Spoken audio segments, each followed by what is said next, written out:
less better than April. One was a percent dip March to April, as well as from last year to this year. Sure. I'm just looking at the trend line and the actual bar, and it's April of 2025, bar shows 76.3, but the trend line is at 75 for last year. Why is there a variance in? Give me the play. So the April 20, this trend line is from last year, right? Yes. It's from last year. You're reading it wrong. You're saying that last year, this time, in April, you were at 75%. That's correct? I get it now. No, the purple line is current. And the yellow line, we did.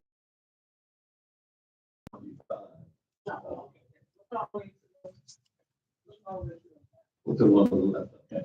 April 2025. It says, the purple line is 76 points. Yes. But your trend line, which is supposed to be April 2025, says 17. I see that. Am I reading this wrong? So what's why is there a difference? So I now see where you are. Thank you. The left side trend line is actually comparing 2025 to 2024.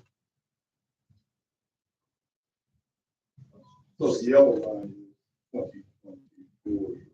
Oh, that's right, on the left hand side. And then it switches over to 2025, 25, 26. A normal person. Yeah.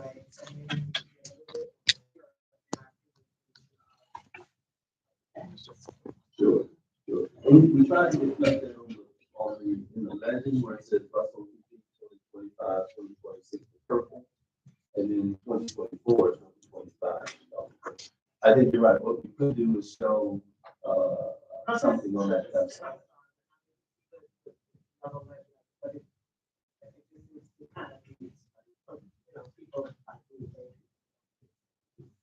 Absolutely. Okay. So bus on time performance by route. What is significant in this is our OTP dips were no more than around 3% in most cases, 2 or 3%. We did have a number of increases, which you'll see on the next sheet. The focus for staff was actually this next page, where we were in the 70s, and our goal again is to be in the 80s. So you see where there were more increases in the areas where we could focus, trying to improve those 62s and the 66s, and the 53%. Those lower percentage areas where we could focus on.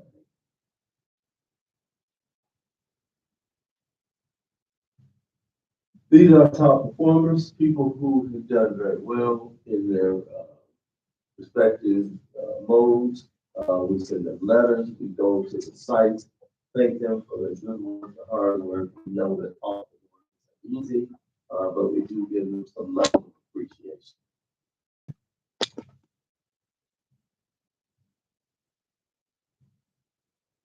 In terms of paratransit, again, we separated paratransit from the other modes in order to go ahead and really show the sense of focus on improvements in paratransit. You look at the ridership March to April, just a slight increase, about 200% increase in terms of ridership, an increase from 2025 to 2026 in terms of ridership. When you look at the left side graph, the left side shows scheduled trips versus completed trips. And the difference difference is the graph on the right, which are no-shows. So if it's no-shows and cancellations, you take the aggregate of the no-shows and cancellations, and that essentially would be the trips that were not completed. I have a question. On the no shows and cancel trips, on the cancel trips, the ones that are canceled same day. Hospital same day? Yes, yes, same day.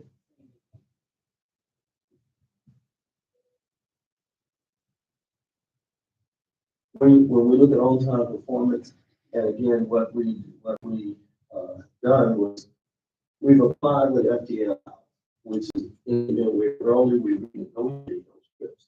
So you see, in order to give a sense, historical sense of how we manage that, we take the purple, which is the on-time that vehicles is within the GO zone at that time. So 57% in the previous month, the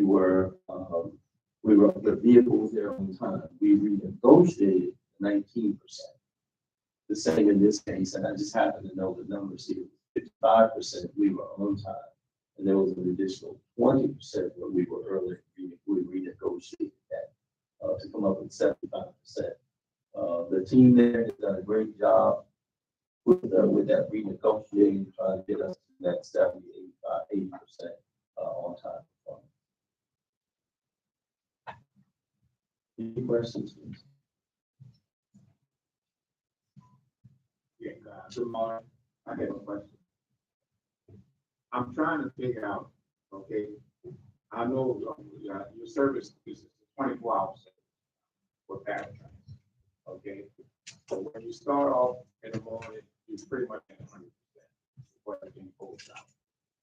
What are the factors that bring this service down? Is it vehicle ability, operator? Can we look at that and determine what's actually affecting the OGP? You know, we're supposed to be in the 80 or 90% category and stuff like that. So my question is maybe we can look at it at the next week and determine, okay, this is the schedule, this is vehicle availability, this is operator. So I'm trying to look at it, determine what's actually, affecting the OGP of America. Yeah. So there are a few things I'll give the Oscar to give you a better detailed view of what's bringing it down. There are a number of factors that just allow us to be as efficient as we should be, as we could be. The bottom line to it is the app will change a lot of that because it's so dynamic. And when you have static schedules, and you get behind in the schedule, we're still committed to those schedules. That's probably the easiest way. Bear will do completely the opposite.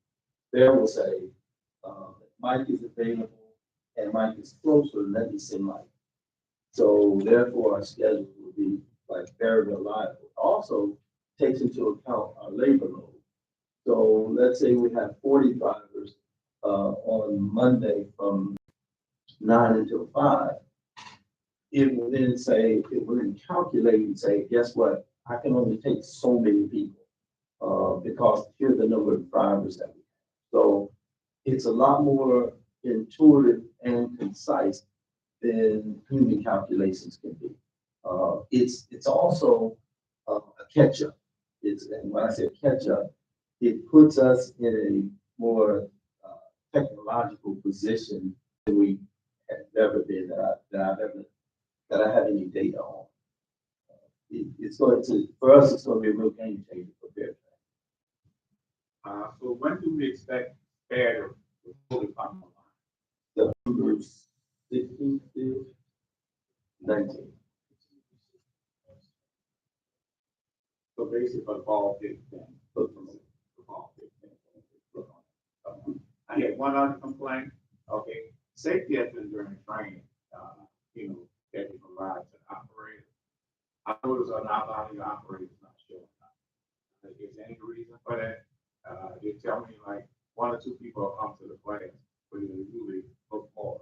What's causing that issue? Thank you for that question. Yesterday, the yesterday, day before yesterday, we had about 80 people. And then yesterday we had about 60 some people. So the attendance has improved significantly. We're working with safety to continue that process of improvement. We're talking about some other things where it's a lot more engaging, where we are dealing with issues. And one of the things that usually we realize is we need to share with them where our trouble spots are. What are some of the issues? Are we going too fast? Are we making right-hand turns and having accidents? Based on that, then I think people will be able to be sensitive to some of those issues better with, okay, let me now focus on the areas that they're telling me are a problem versus here's this big list that doesn't apply to anybody. So we're trying to target now and really drill down to where the issues are and get people that, we were impressed at how many people showed up. It was actually good. I think another push was, labor has worked with us to go ahead and also begin to push people to come to it. So I think we think a number of things happened that made it. Thank you. You very much. I have a question. And this is probably coming up, Reach's question. Are these, and correct me if I'm wrong, are those 50 sessions not mandatory? They are mandatory, and to that point, mandatory kind of had no teeth prior, and now mandatory is mandatory. When we renegotiated the labor agreement, that was one of the factors in the labor. Okay, so that one. I think it's a number of factors. It was always considered mandatory, but again, I think it was again a number of factors. I think it's now a little bit more interactive, just a little more, not a lot. And again, thanks to safety working with us on that. I think the other piece was again, labor got involved, and the labor leadership got involved, and said, okay, fine, look, here are these things we need to do. What is good about it, the labor leader is also an instructor, so he understands the value of being able to have these kind of sessions. I think we addressed this before, but just for a little more clarity. Fair is going to be our full launch September 19th.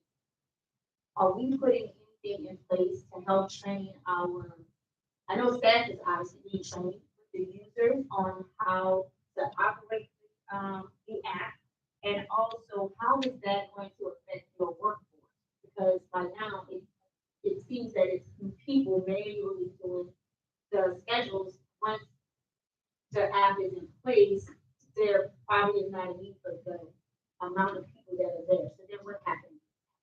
We are in talks on both of those issues.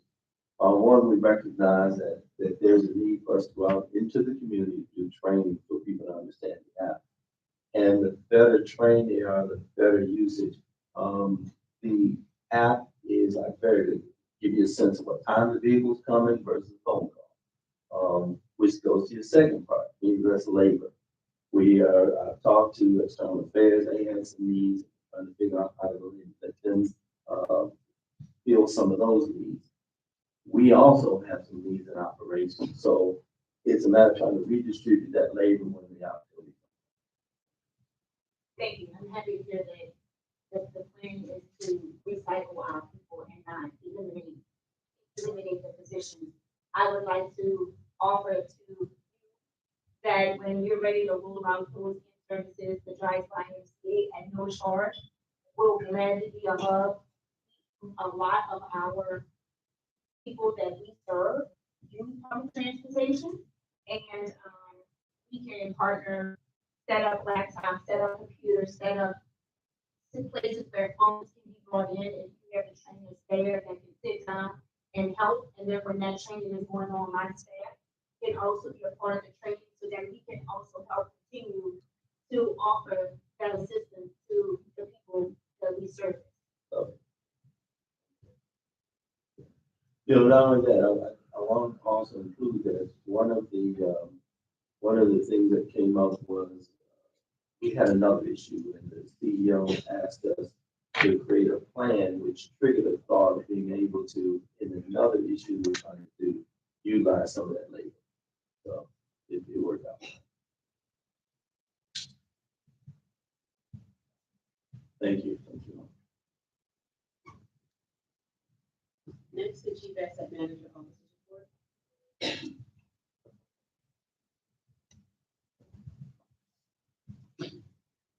Good morning. I'm Ryan Moser. I'm the Chief Asset Manager for the RTA. Jump in. What you're seeing in front of you is fixed route buses, and it's the average availability of buses that we have at 6 a.m. in the morning that pull out. The purple is what's required for service. The green is what was available for service, and then the kind of white grayish color there is the total fleet size for our active fleet. You kind of see this for fixed route, streetcars, through the slides. So for May, this is May's report. On average, we had 80 buses available. So May has been a difficult month for the maintenance team with having the total number of buses we needed to provide service for pull out. So on average, we were short two. A lot of those days is the kind of morning to get some of those buses, which resulted in late delays, and those type of things. That's how it impacts service.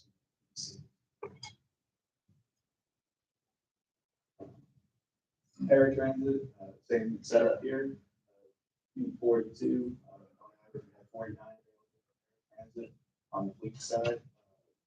This has been very helpful. Kind of when I came in here, we started a new fleet transition plan. We have it for fixed route as well, but it's very evident in our paratransit fleets that the transition plan and the placement plan is working really well. 2 years ago, this was not the picture in paratransit. It was short with vehicles quite often, but this replacement schedule that we've been able to build has been extremely helpful keeping reliable vehicles on those paratransit. Streetcar, we have it kind of broken down just for simplicity. We have our green cars, which is the St. Charles line, and our red cars, which is Canal line. You'll notice for May, we've increased. February. It's gone up slightly from June through the years. That's as we've increased those ADA cars to that St. Charles line as they transition from being old Riverfront cars, those 400 series, transition from Riverfront to St. Charles cars. We've increased the total fleet count that's available to green cars over the St. Charles line. On that, typically we need about 11 for service. On that St. Charles line, we have 22 available. Right now, and that I need to tweak that number. That 22 is not including the 6 88 cars on that 22. So the 20, I mentioned that typo on that. Then May, this is where we're at with our red cars. Need 13, which is service on Saturday. On average for May, we have 12 available for the month. We mentioned in our prior meeting, we are struggling to keep those red street cars going right now. We have a couple of programs, couple initiatives, truck replacements, inverters. We're looking at different funding sources to get parts that we need to get those street cars up and running. The other thing is a lot of efforts on labor went to the upgrades of those ADA cars to convert them from cars to the St. Charles ADA cars. By the end of this month, the last car should be converted. So we're now getting some of those heavier down red cars that have been done. We're getting those in lift queue with those heavier repair mechanics to start getting more red cars. Hopefully by July 4th, we'll be at 14 cars available. That's kind of our target goal on that side. There's a variety of factors that can cause more cars to go out of service, but that's our target. PM compliance. This is that PM is being not just done, but done within specified window of time. So 10% before after the PM's due for that compliance number. This one, paratransit is purple, streetcars green,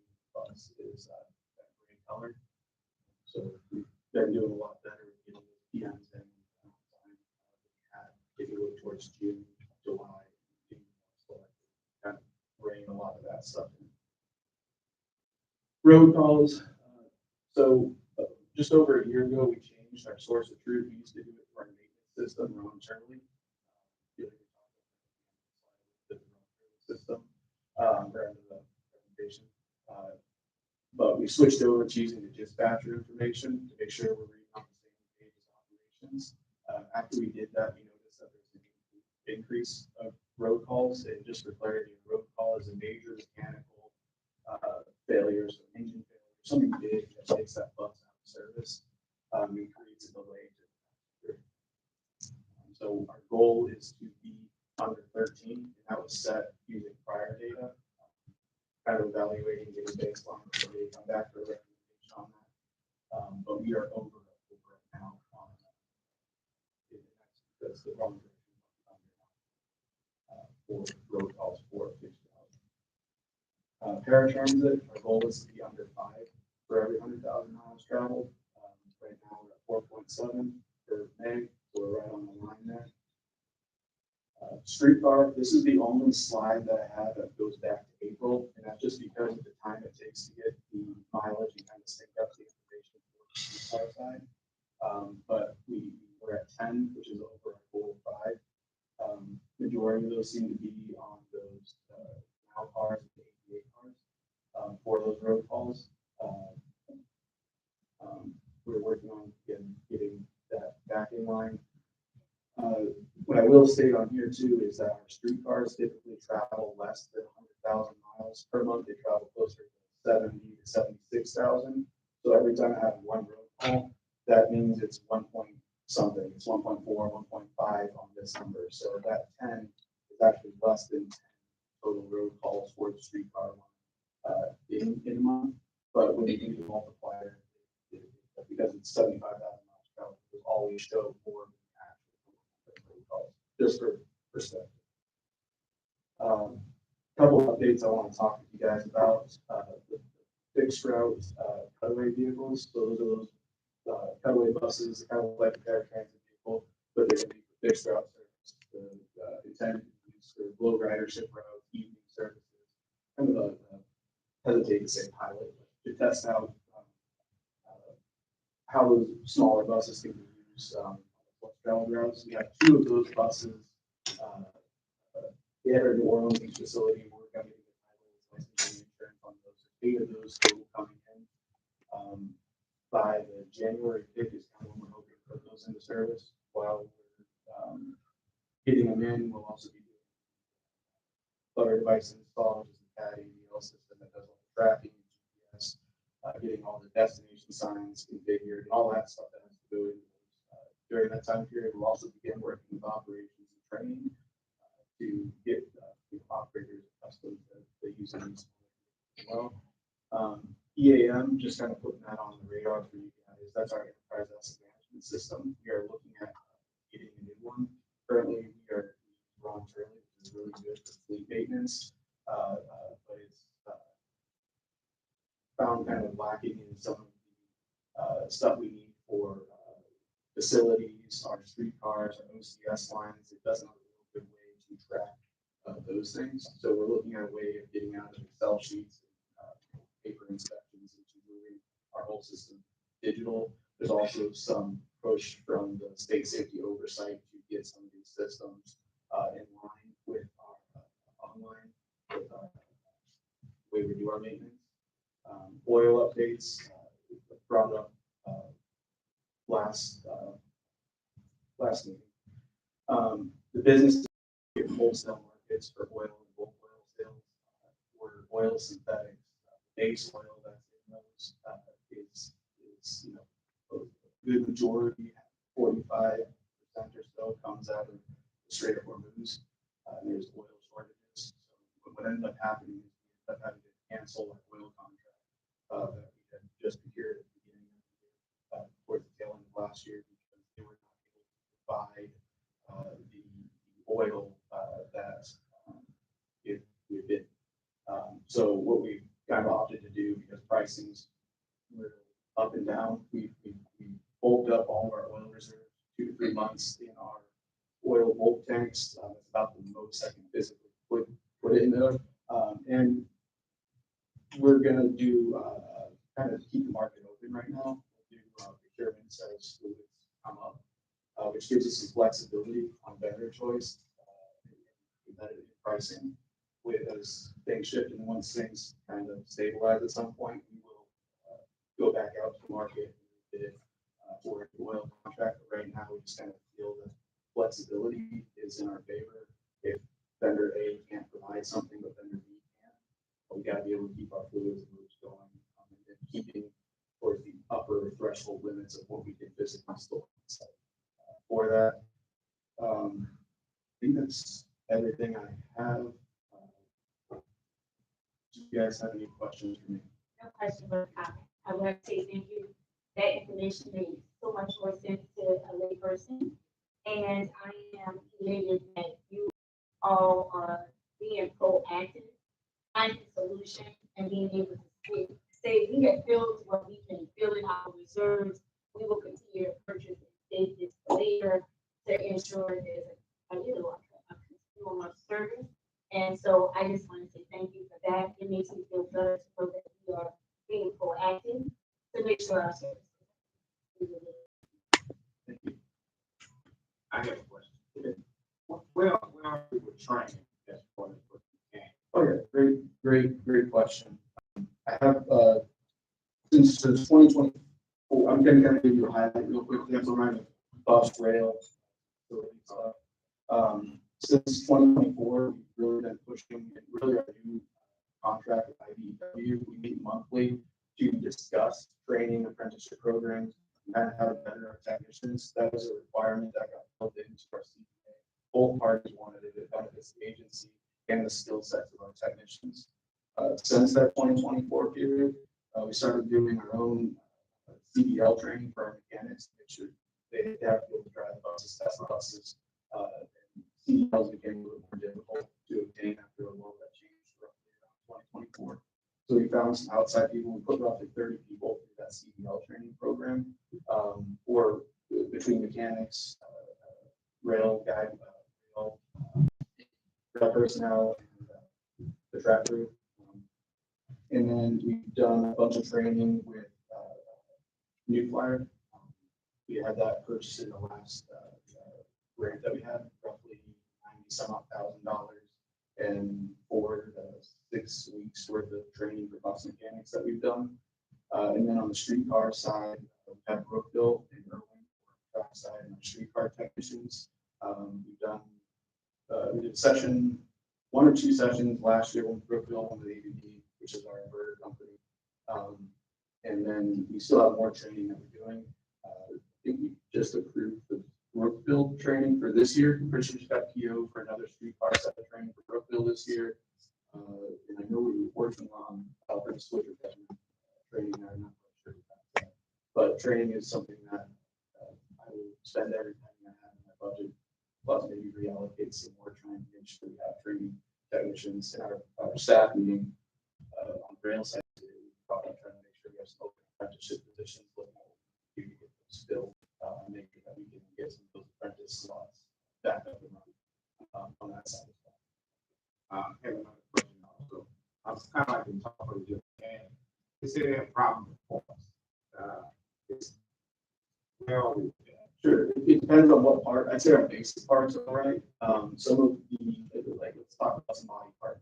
Some of those panels, I mean, I have stuff that's done on order.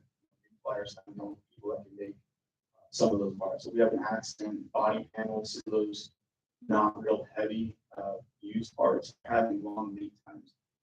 There is an index, I wish I could remember the name, that talks about consumer bottlenecks. Right now, those supply chain lines are kind of in line with where the supply chain markets were in the pre-COVID era. So there are definitely some bottlenecks on parts, especially anything that's not, brake shoes or the ready available items. We're starting to see longer delays on some of those, but parts such as like brake lines, brake shoes, the basics, we're all right on. If we're talking streetcar side, there are definitely some components that are extremely long times with customized parts. Some of those we have to get custom made.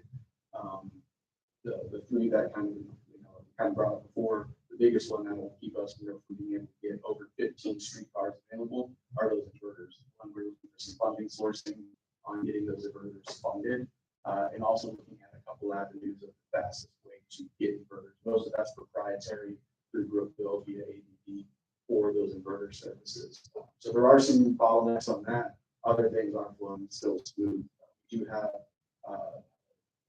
purchase agreements with a couple different contractors vendors that can supply parts to us as well. The procurement team is pretty good. If we need something that's kind of pressing, getting us purchase orders for those items turned over pretty quick.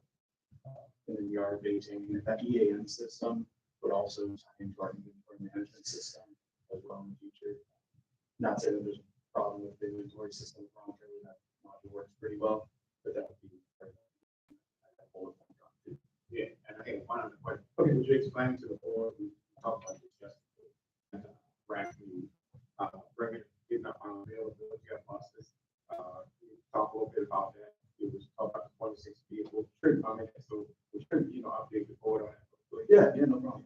So right now we have 108 active fleet vehicles, and we have about seven contingency fleet vehicles. Active vehicles are defined as vehicles that have not exceeded their useful life. We use them every day for revenue service.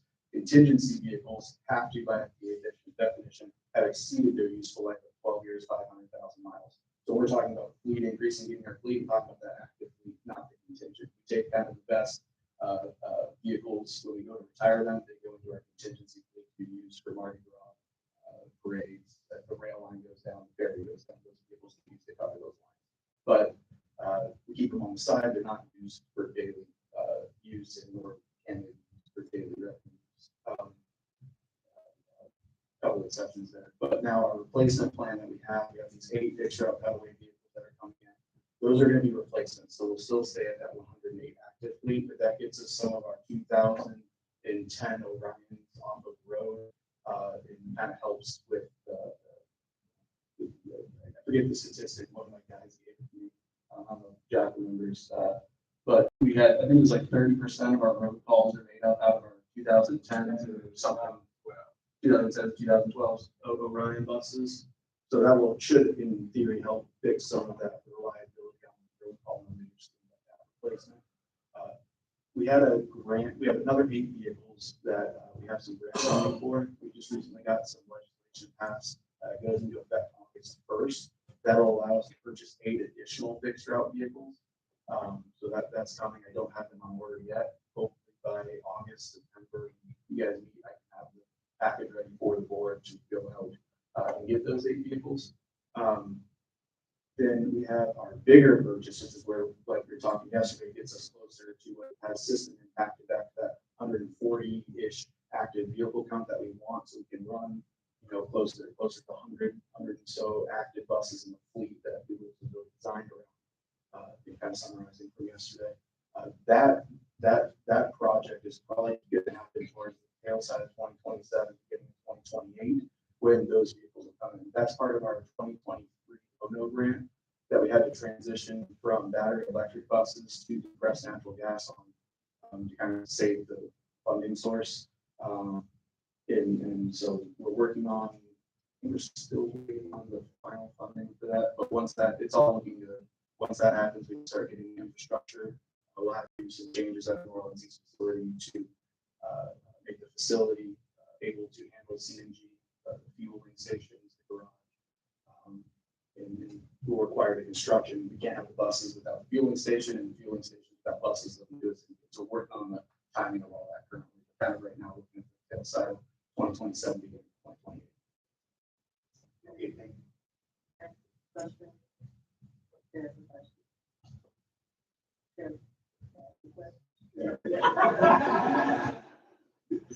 How have you considered connecting with Delgado for training on the maintenance side? I know that they have various programs that are looking at expanding their maintenance programs specifically for this area.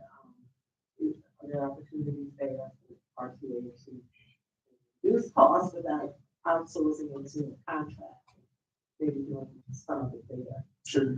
We've definitely been in communications with Delgado on a couple of initiatives, with some in-house training, some kind of like back to the basics approach for our ESIL programs. For a variety of reasons, it's never fully materialized, but we definitely have been in contact with Delgado on those. Believe I'll give the training.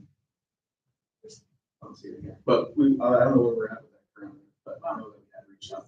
So I do sit on that foundation. So if you need connected with someone, but they do lots of opportunities and lot more cost effective as well. Absolutely. Any other questions? I have one other next question. Just, I know we talked about preventative maintenance on now, fix the law and recall and paratransit. I'm gonna go specifically to the list. What is actually done for that and how often do we do that? I know the last thing going on with these vehicles. Sure.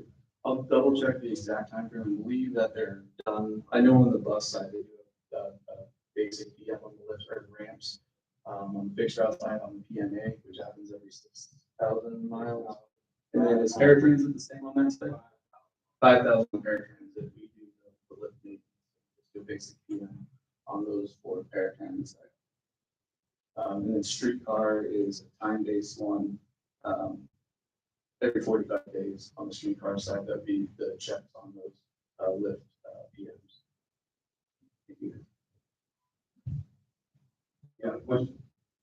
Mr. Chair, can I ask Ryan to report on something that you guys, I'm not sure if you know where it's given update. The service disruption on Rampart. Sure. Yeah. As you may or may not know, issue at Rampart Canal, something had hit the catenary and ended up taking down one of our catenary poles right at that intersection. Today, we're hoping that they will report, the city's helping the city. The pole is not bent or damaged, but they have to re-drill, record to reset this pole. The city is doing that portion of the work with one of their contractors. Today, they should be recording. We're hoping that essentially by Monday, we're the pole set, all the whatever they're using for the glues and concrete, whatever they're doing is dry by Monday. We can start retensioning that line and hope by mid next week. We've got both Rampart and that lower section of the canal back up and running. Is where we're at right now. Weather is dependent on that. Rain can cause setbacks with stuff being set. The update there. So that service is currently based on medical buses. Right.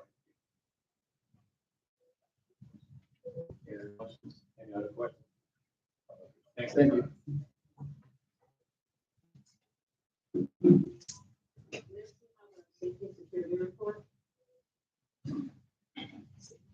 Good morning, commissioners.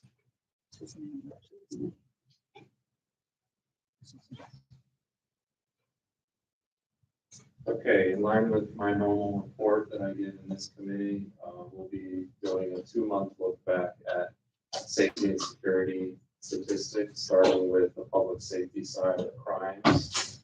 And so all the data you'll see on my slides are from the month of April. Also, as I apologize, I came back yesterday from a few days of PTO, and in my review just moments ago, I noticed there are some minor errors on this first slide. I've already addressed the errors with my team, and we'll send you an updated slide. But I'll speak to what the actual numbers are. So the actual count for the month actually was 8, not 4, and the actual year-to-date count is 21, not 17. And then there are minor updates in terms of number of incidents per 100,000 boardings, which is a common metric that's used in the industry. None of them, well, very minor. So 0.374 is what the year year-to-date incidents per 100,000 boardings rate actually is. And so that brings the percent change, which is that cell on the bottom right, to negative 3.5%. So in other words, when you factor in ridership, and ridership has steadily increased over the last year, we, even with those updates, and a higher than normal number of incidents in the month of April, when you factor in ridership, our rates are still looking pretty good, actually reflect the decrease year over year from last year. I won't get into specifics on the 8 incidents from April, but the breakdown was part one, that was an aggravated assault incident, and the 7 relatively minor incidents ranged from criminal damage incidents to disturbing the peace. I also always give updates on the activities performed in partnership with our transit police unit, a division within the Special Operations Division of NLPD. In April, we had 0 arrests. We issued 0 summons. Of course, the investigations are ongoing on those 8 incidents. Overall, where we are doing well are the boarding inspections, ride-alongs, and the unhoused contacts. The unhoused contacts are performed in partnership, through a partnership, really in its 3 parts in the partnership. One is NOPD and their detail officers that we are able to leverage. The second part is OHSS, which is the Office of Homeless Services and Strategy with the city. We have a great documented relationship with them, and we're meeting on a regular basis with their staff. And then the third part, albeit the smallest part, is my staff. So I actually have a crisis interventionist out in the field, typically with transit police for their safety and for collaboration purposes. It works well when we're doing joint activities in the field. So the 49 unhoused contacts are a reflection of those 3 parts. And that brings our year-to-date total of 187 contacts. Each contact is essentially having a conversation with an unhoused individual who is taking residence in the system. They don't have to be, that there's nothing that needs to prompt that. That's just an encounter with an individual. But as part of that conversation, through our training protocols, our staff or NPD refers that person to services. If they voluntarily accept those services, then that's counted on the chart as a referral. Switching to safety, so we did have an uptick across 2 of our modes in April, bringing our rates for those 2 modes above our targets. So we don't want to see that.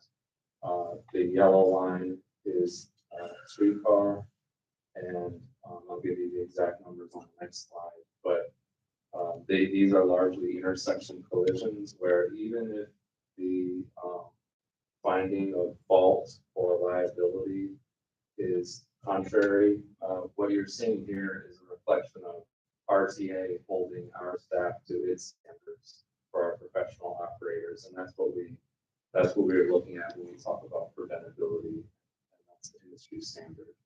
So again, with that in mind, using preventability as our standard, we did have an uptick on these streetcar events that were largely intersection related. On the paratransit side, we also had an unusual uptick of, I think, 3 incidents for the month, whereas you can see they've had a pretty strong year so far. So we're looking at those incidents more closely. It might just be a rare uptick. I don't have any reason to believe there's anything more behind it, but we'll take a look at it. And lastly, here are the numbers. Yes, ma'am. Am I to understand preventability does not mean that the driver was at fault? It's that they could have been more defensive maybe in driving, but not at fault. Correct. Okay. Yes. That's well put, and that's essentially it. Preventability is basically an assessment of whether our employee did everything reasonably expected of them, given our training and our standard that we hold them to. So that involves defensive driving, looking around, looking ahead with a far enough lead time, accounting for your surroundings and sort of not assuming the actions of any other motorists around you. And the training that we talked about earlier, this is a part of Yes, that training and these security meetings that are not taking place. not security, but yes, both the safety meetings led by Also, our safety team, on yes, this book.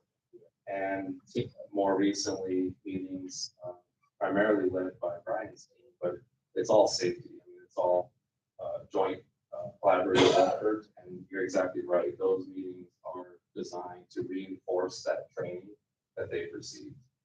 They shouldn't be hearing anything new in that meeting as far as content, but it is a good opportunity to also hear from the operators on the conditions they're seeing in the field, and it's a good two-way dialogue. And then, so this is my last slide, and so yes, we did have an uptick across streetcar and paratransit. Fixed route bus, look, that's a relatively good number at 6 for the month. And you can see our year-to-date, year-over-year numbers.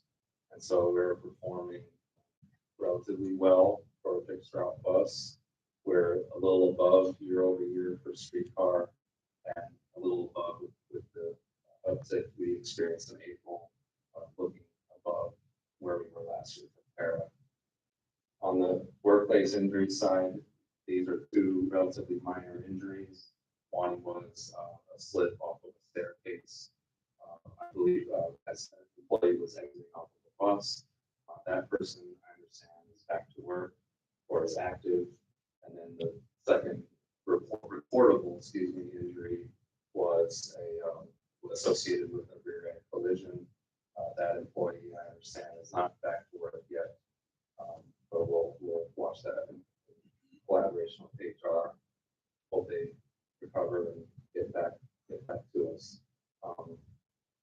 But just a reminder on the reportables, basically when an injury leads to lost time from work, that constitutes a reportable. So that's what you're going to see on those numbers.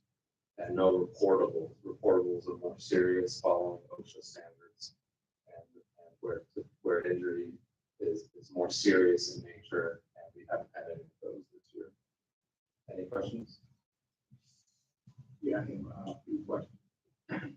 Would you explain to the ops committee the tiers? I understand there's tier 3, there's tier 2, and tier 1. Would you explain to them what those tiers are?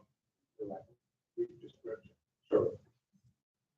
Essentially, the main reason for us implementing a tier system for accidents, incidents, and security incidents is to allow staff and leadership to be on the same page in the moment of the incident occurring. So what it does is it drives people at certain levels of where tier most serious events and going down to tier 3 are I hate to use the word routine, but those are routine, relatively minor events. No damage or very minimal damage and no injuries. Tier 2 is basically everything in the middle. And so across safety and security and crime spectrums, if you will, that's our way of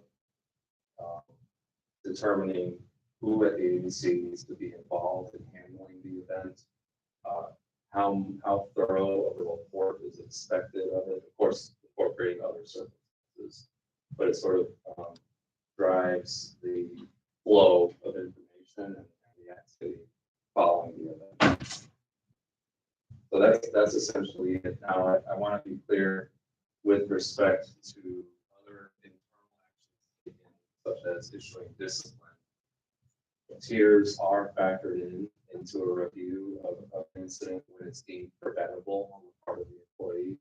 The seriousness of it is going to be incorporated into that review, but that's not necessarily to say for disciplinary purposes factors that drove the notifications on the front end. That makes sense. So there's some nuance to it, but essentially that's what the tier system is. I had one other question. Do the safety have someone on staff that goes out to the incidents accidents? Do you have anyone on staff, just operations? We're structured differently than the operations team, where I do have one staff who is a safety investigator. She primarily focuses on streetcar events because of the nature of state safety oversight and where we've been with the state safety oversight over the last couple of years, including some high profile events on the streetcar side. So I was successful in creating that position that is a full-time position reported with me. So to answer your question, she is one staff who is designated as going out to the scene. But beyond that one, we have essentially a rotation of 4 specialists who take a rotating on-call duty 24 hours a day for a full 7-day period. And so, depending on circumstances and, management direction, a safety staff may or may not go to a particular incident. Thank you.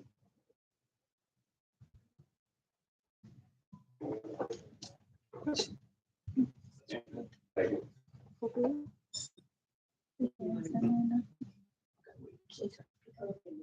So are the committee actions that do speaking with her after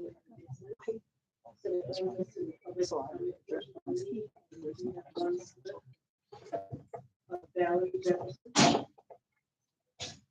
That's interesting.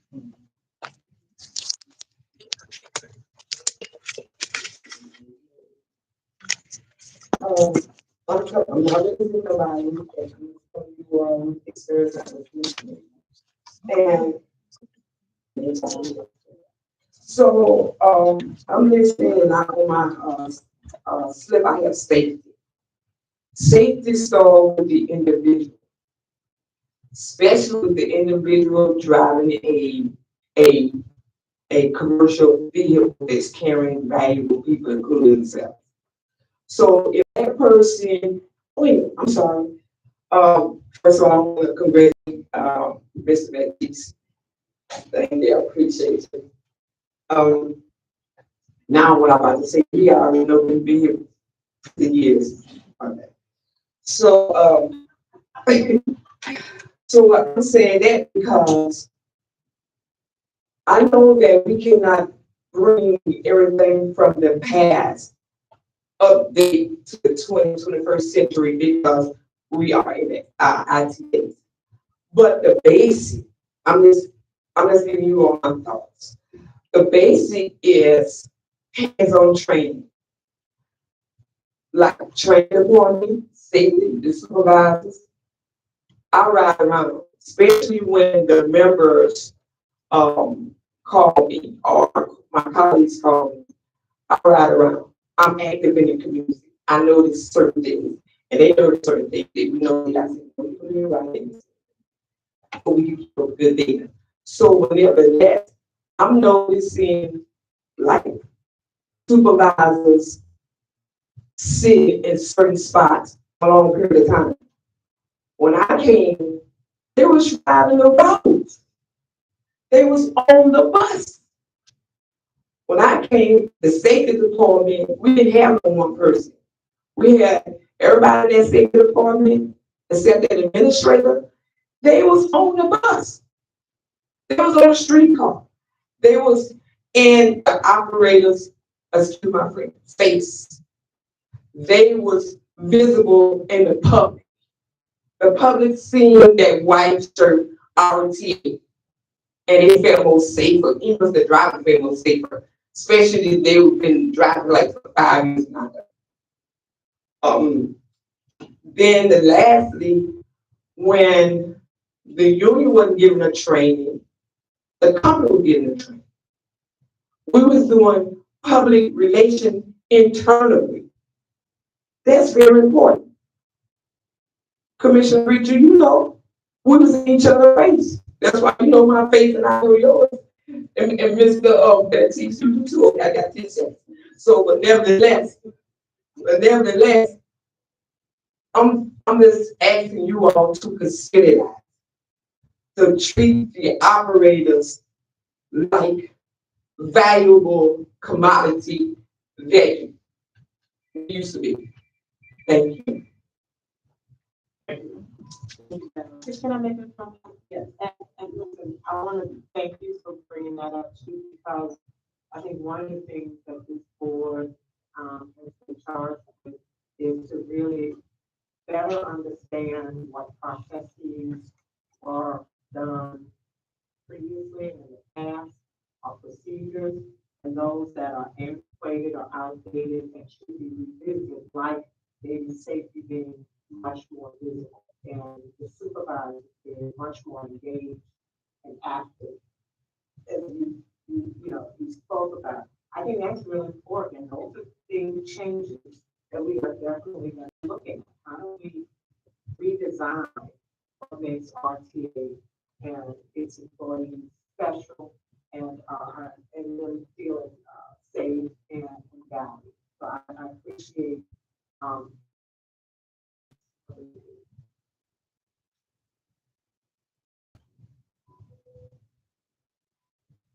thank you, Madam Chair. Our next speaker is Ms. Jasmine. You have 3 minutes. Thank you for letting me speak. I'm here because I agree with what the lady's saying. There needs to be some citizen advisory that's not the right nonprofit. I've been over there too many times, in my opinion, this is my opinion, they don't care. I don't think they don't care about, like, they have an agenda of things to care about, but they're not caring about the things that a person with the boots on the ground is caring about. Similar to things she mentioned, you out there by yourself with some of those crazy people telling you, even the operators telling you, call the right line, or call the police, call 911, call whatever, and there's no presence of the supervisor. I have had about 5 to 10 of my last calls, which I'm a homeless driver. If I get a lot of calls, you know, thing, oh, here she comes, whatever it is, that's a separate thing. The supervisor not responding, the police is responding. Your transit police is good, good. They show up, they're compassionate, they're respectful to you when you're homeless. I could go on and on. I'll say almost 100% of my encounters with them is so angelic and merciful that you don't keep a really good crowd. And I really already uplift NMP in general over the police force anymore. So I had that good to say, and I'm always in their hands. I'm always at their mercy for those to pay or be to me. And you good report on that, okay? And it should be felt to be good too, commendable, whatever the word is. What I want to do is create this thing that I've done slipped up onto YouTube and found a voice on YouTube. And I would like to collaborate. My goal is not to be getting operators fired left and right. My goal is train. See, I don't want to be punished when I make a mistake or have a bad day. And I don't think you should punish someone who, with all the pressure operators are under, dealing with hundreds of thousands of people from around the world, they have a bad day and make a mistake. I don't think they should be thrown away. And the same thing with other people. So I want to have a little collaboration. A little collaboration, whereas I like to sync all my videos and keep them on private, and things that go on that I think could be better. I also would like to start to interview some of my passengers who really have something to say. That gentleman who is here, I would very much like to talk to him because as a homeless person, I think I heard he has a staff member that's a crisis person. I would like to know who that person is, what their training is, and how they interact with the domino effect that can happen on a homeless. Because Governor Landry and the lady from Kenner who introduced the House bill, we are now to be criminalized, which means all those beautiful encounters I've had, the discretion has been lifted. With it, either write a summons or make an arrest. So very much descending upon the situation, and would very much like to collaborate with you guys against criminalizing homeless and also against not over punishing the operators. But letting those supervisors do some more, Thank you. Are you aware of the discussion? Are you aware of our rider advisory council that is, I mean, and our chairman of that, chairman, representative, board representative is our commissioner. If you want to tell her a little bit about it, give her some insight so she can maybe use that as a vehicle? How you doing, Ms. Jasmine?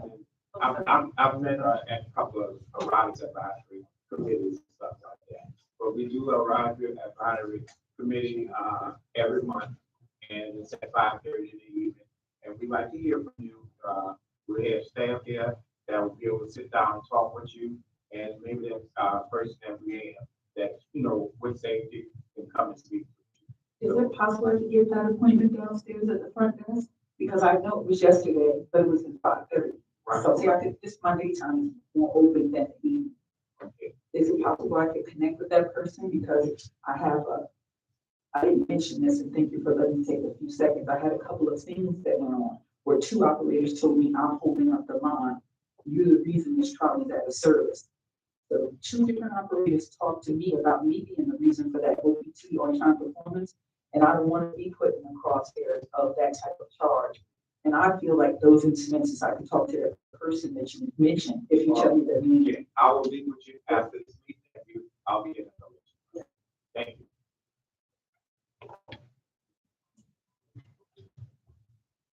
Okay, Mr. Chair, that concludes the public comment portion of the meeting. I don't have any more slips. At this time, we can entertain a motion to adjourn. Before we do that, I just wanted to restate something that the chair mentioned earlier in the meeting. So next month, for the month of July, there will not be a committee meeting. The next time this meeting will begin on the 13th. And right after this meeting at 11 o'clock, the finance committee meeting.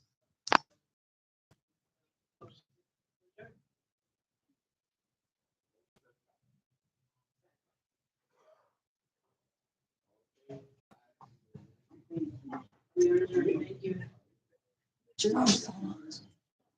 Thank you. And my partner. You gonna say hello to my YouTube? This is the prestigious finest, New Orleans finest of the transit, specific to us, PD. Always see him smiling. That's how he come on the scene. He don't come enraged, All right, I'm gonna take this. It's the truth. I'm not lying. It's the truth. I done had too much with y'all to know what from what in that press in. Let's see how many